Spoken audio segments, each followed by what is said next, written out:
Jujur kalau aku jadi Agassi yang lain juga pasti agak sedih juga ya. Ini denger ceritanya aja aku merinding banget sumpah.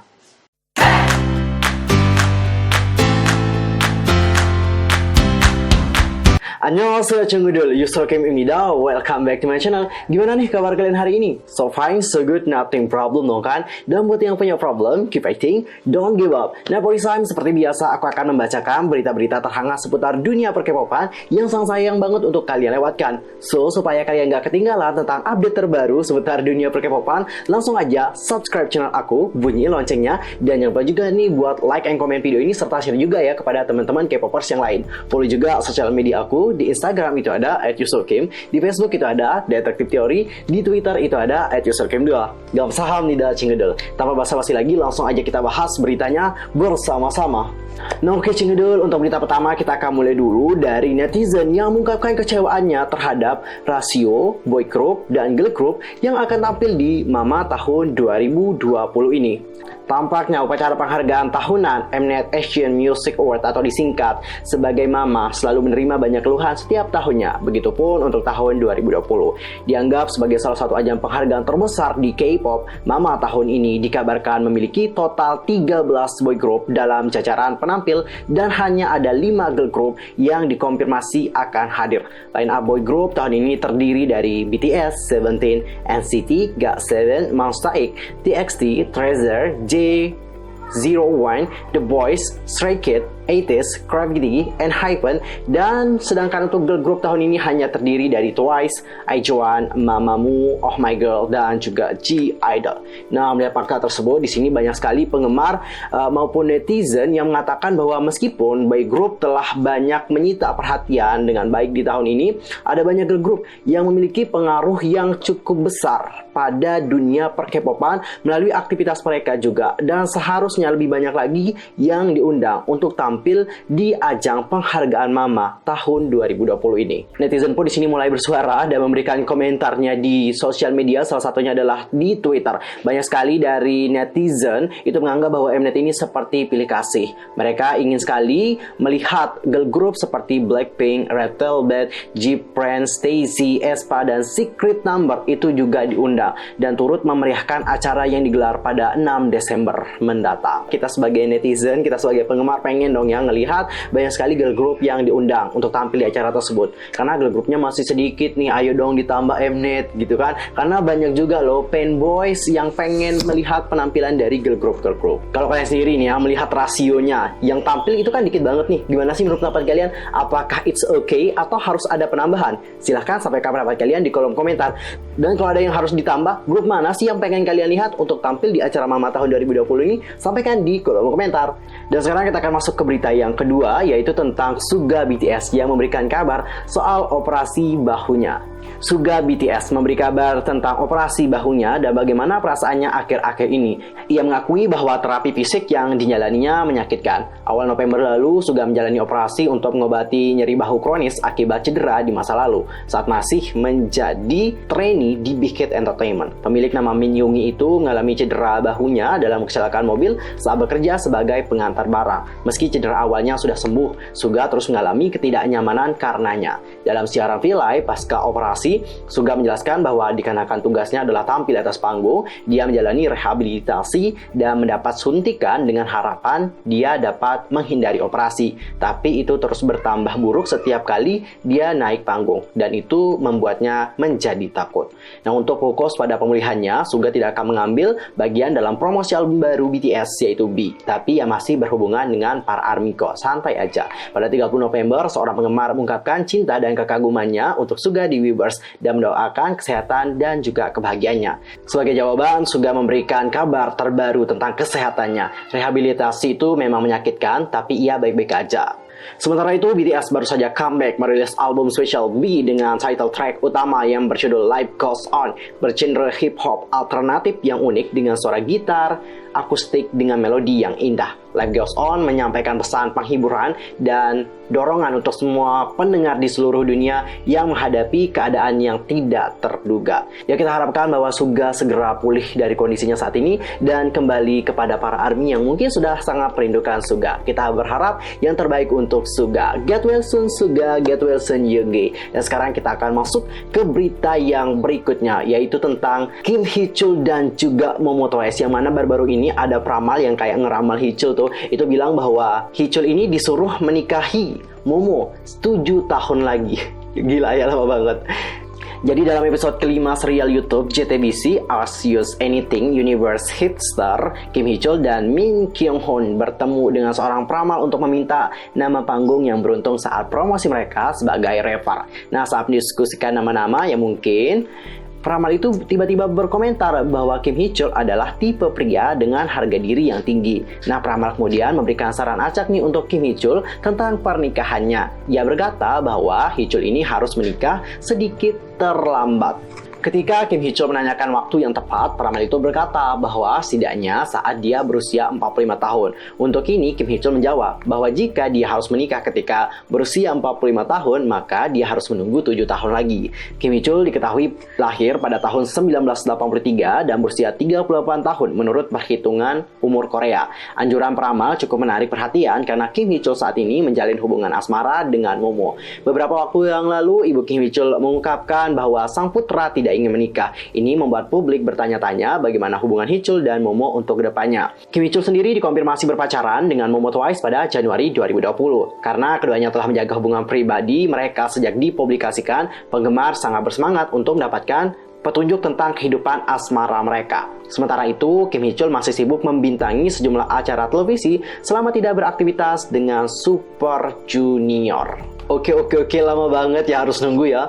Di umur 45 tahun, nunggu 7 tahun lagi buat nikah. Wah, gila lama banget. Tapi ya, tidak apa-apalah ya. Kalau mereka emang udah siap, nggak perlu nunggu 7 tahun lagi kayaknya ya. Kalau kedua pihak udah siap, ya udah langsung tancap gas. Tapi seperti yang kita tahu bahwa baik Hee Chul dan juga Momo kan itu masih sibuk ya. Momo masih sibuk di grup, Hee Chul juga sibuk dengan kegiatannya yang emang banyak banget gitu ya.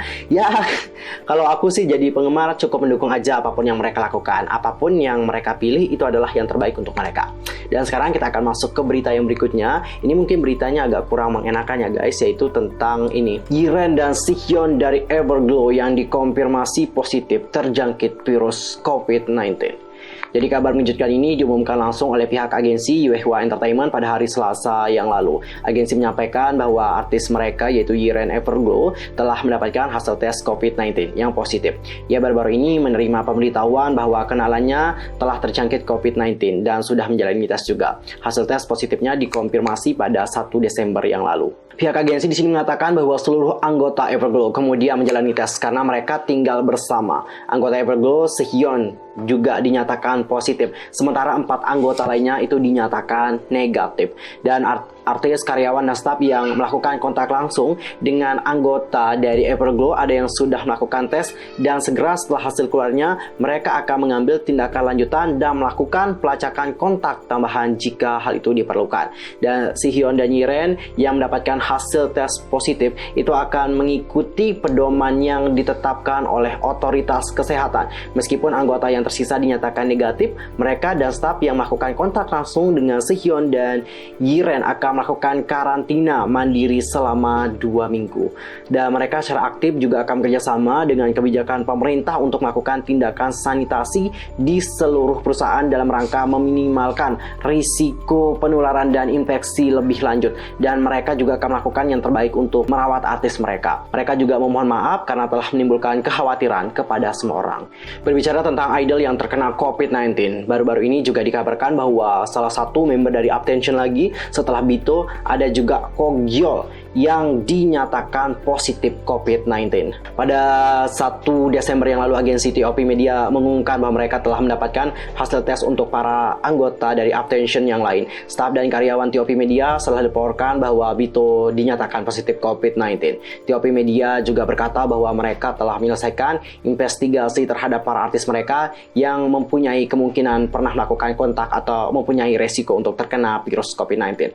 Hasil dari tes COVID yang telah dilakukan adalah Kogyeol dinyatakan positif. Sementara Kun, Hyojin, Hwanhee, Sonyeol, dan Xiao dinyatakan negatif. TOP Media menyatakan bahwa para anggota Uptension bersama manajer mereka yang hasil tesnya negatif akan melakukan karantina selama 2 minggu.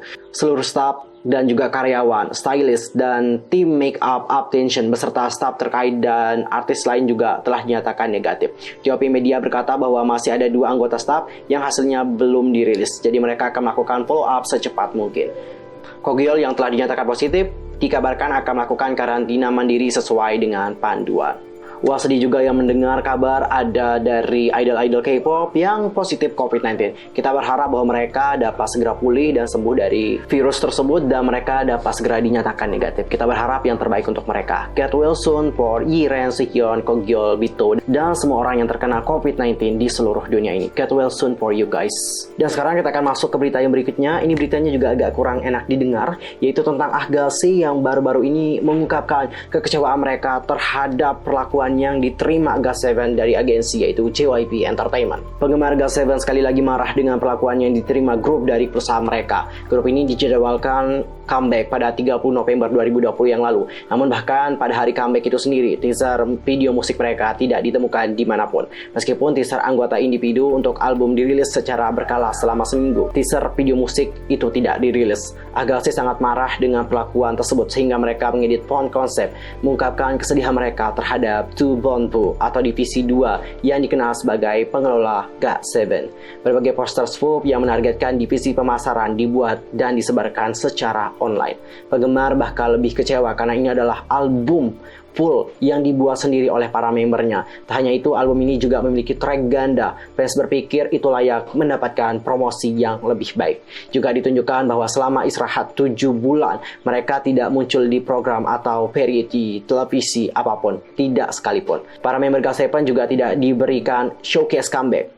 Pertunjukan comeback untuk First adalah kebiasaan untuk mempromosikan grup. Meskipun demikian, penggemar melakukan semua yang mereka bisa untuk mempromosikan GOT7. Dan berbicara tentang GOT7, baru-baru ini ada yang menarik perhatian dari GOT7, yaitu tentang fansnya, fans internasional dari GOT7 yang belum lama ini menarik perhatian warga Twitter hingga membuat salah satu Ahgalsi Korea menulis di akun Twitternya, bagaimana bisa Ahgalsi internasional atau non-Korea bisa fasih berbahasa Korea. Mereka bahkan menulisnya dengan sempurna. Mereka terkejut dan terkesan melihat kemampuan non-Korean dari Ahgalsi yang sangat pintar dalam berbahasa Korea. Jadi fans internasional itu memberikan jawaban yang jujur.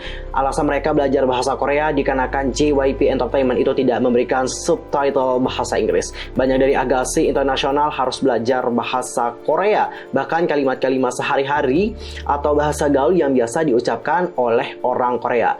Semua mereka lakukan agar mereka bisa berbagi dan bertukar informasi dengan Ahgalsi lainnya. Karena JYP Entertainment, khususnya divisi 2 yang menangani GOT7, tidak pernah memberikan subtitle bahasa Inggris. Mereka harus bisa menerjemahkan apa yang diucapkan member GOT7 dalam live ataupun video-video yang diunggah oleh divisi 2. Salah satu fans dari Rusia di sini mengatakan bahwa ia belajar bahasa Korea sehingga ia bisa masuk salah satu universitas ternama karena menguasai 3 bahasa serta kemampuan dalam mengedit video. Ia menambahkan itu karena divisi 2 yang tidak memberikan subtitle pada konten dari GOT7. Ia juga menambahkan bagi semua yang membaca tweetnya, GOT7 adalah salah satu grup bertalenta dengan musik yang sangat menarik, serta merekalah yang memproduksi sendiri album terbarunya yang berjudul Breath of Love, Last Feast. Oke, aku terharu ya dengan para Ahgalsi gitu ya, terutama dengan yang belajar ini supaya mereka dapat bertukar informasi dengan Ahgalsi lain. Jujur kalau aku jadi Ahgalsi yang lain juga pasti agak sedih juga ya. Ini denger ceritanya aja aku merinding banget sumpah. Kita berharap bahwa nanti kedepannya ya GOT7 dapat diperlakukan dengan lebih baik gitu. Promosinya juga lebih baik lagi. Soalnya sayang banget loh guys, GOT7 ini menurut aku salah satu grup yang sangat berbakat banget. Mereka punya talenta yang sangat menarik. Semua membernya punya kelebihan masing-masing. Seandainya mereka mungkin dipromosikan lebih baik, mereka akan menjadi grup yang sangat besar. Apalagi mereka itu di bawah agensi yang sangat besar di Korea, yaitu JYP Entertainment. Kita berharap bahwa divisi 2 ini dapat memperbaiki kesalahan-kesalahan mereka, karena kesalahan ini menurut aku sudah diprotes oleh Ahgalsi sejak dulu gitu. Ini permasalahannya udah lama banget ya, kita harap semoga mereka dapat belajar dari kesalahan itu. Dan buat para Ahgalsi, fighting for you guys, okay? Fighting. Nah, berbicara tentang GOT7 ini banyak banget ya berita tentang GOT7 kali ini itu banyak banget. Yang mana GOT7 itu dikabarkan berhasil puncaki US iTunes single chart dengan lagu terbarunya Last Fish, dan album Breath of Love Last Fish juga puncaki US iTunes Album Chart. GOT7 merupakan grup K-pop keempat yang berhasil meraih prestasi tersebut. Sebelumnya sudah ada BTS, Blackpink, dan Luna yang berhasil puncaki kedua chart tersebut. Dan baru-baru ini juga pada tanggal 1 Desember yang lalu, melalui laman Twitter Shopee ID mengumumkan bahwa GOT7 akan tampil di acara Shopee 12/12. Selain itu, Shopee juga merilis poster resmi untuk acaranya tersebut. GOT7 akan tampil di acara Shopee 12/12 TV Show yang akan ditayangkan pada 12 Desember mendatang secara live di TV lokal. Wah, seneng banget melihat kabar dari GOT7. Itu ada kabar tentang prestasi mereka yang sangat menakjubkan banget ya, amazing banget. Jadi buat para Agase terus support GOT7 dan kita berharap semoga mereka terus menorehkan prestasi di industri musik K-pop. Dan sekarang kita akan masuk ke berita yang berikutnya. Ini juga masih seputar prestasi. Kali ini diraih oleh Blackpink. Yang mana Blackpink menjadi saluran YouTube Korea pertama yang menerima tombol ruby karena telah melampaui 50 juta subscriber di YouTube. Wow, debak. Blackpink melampaui 50 juta subscriber pada tanggal 5 Oktober lalu, menjadikan mereka sebagai saluran YouTube Korea pertama yang mencapai pencapaian tersebut. Penghargaan ini disajikan secara berbeda dari tombol putar YouTube lainnya, karena YouTube akan membuat penghargaan khusus yang sesuai dengan saluran channel tersebut.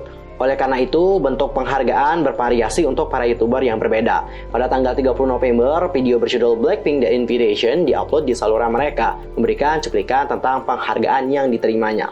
Diberikan pada tanggal 3 Desember, penghargaan tersebut cukup membangkitkan rasa ingin tahu para penggemar. Sudah banyak netizen yang bertanya, apakah mereka bisa melihat Blackpink membuka kotak tombol putar custom mereka. Dan untuk informasi aja, channel YouTube Blackpink saat ini memiliki 53,8 juta subscriber, dan saat ini menjadi channel YouTube nomor 1 dengan subscriber terbanyak di Korea Selatan.